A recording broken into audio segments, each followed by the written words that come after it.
लक्षपुष्पाचलकैङ्कर्यमहङ्करिष्ये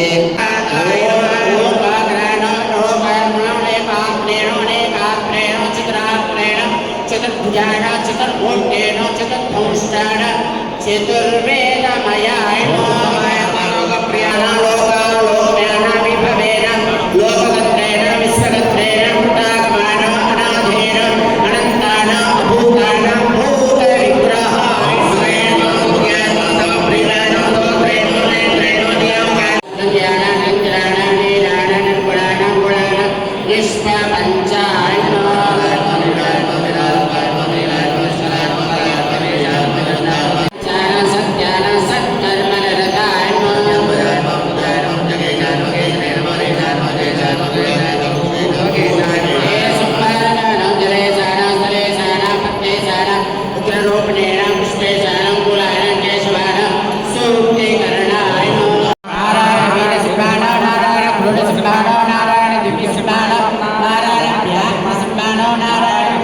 नित्याय निरवध्याय नित्यवैभवशालिने नित्यवैभवदात्रे च श्री नृसिंहाय मंगళం।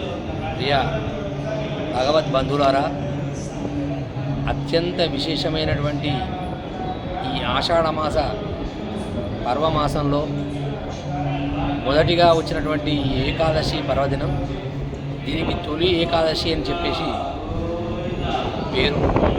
అలాగే శయన ఏకాదశి అని పడుకుంటాడని ప్రతీతి.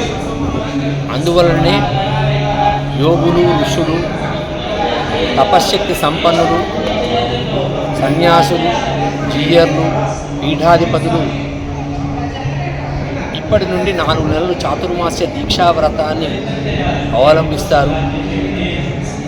ఎందువలనగా వర్షాలు పడుతుంటాయి, చెట్లు పెరుగుతుంటాయి, చిన్న చిన్నటువంటి క్రిమికీటకాదులు ఆ యొక్క భూమిలోంచి వస్తుంటాయి, వాటికి ఎలాంటి హాని చేయకూడదు అనేటువంటి భావన చేత అందరూ కూడా చక్కని సస్యశ్యామమైనటువంటి పంటలు పండాలి, పాడి సమృద్ధిగా పండాలి, అందరూ బాగుండాలి, పశు సంపద బాగుండాలని ఈ యొక్క చాతుర్మాస్య వ్రతాన్ని ఆచరిస్తారు.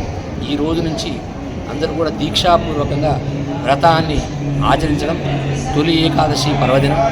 ఈ యొక్క ఏకాదశి పర్వదినాన సముద్ర స్నానం, నదీ స్నానం, అలాగే విష్ణు పుష్కరిణి స్నానం, ఆలయాల దగ్గర ఉన్నటువంటి పుష్కరంలో స్నానం ఆచరించి భగవంతుని దర్శించినట్టయితే సమస్త ఫలాలు వస్తాయని చెప్పేసి ప్రసిద్ధి. అలాగే భాద్రపద ఏకాదశి పరివర్తన ఏకాదశి అని, భగవంతుడు పవళింపులో ఒక పక్కకు తిరగడం పరివర్తన ఏకాదశి.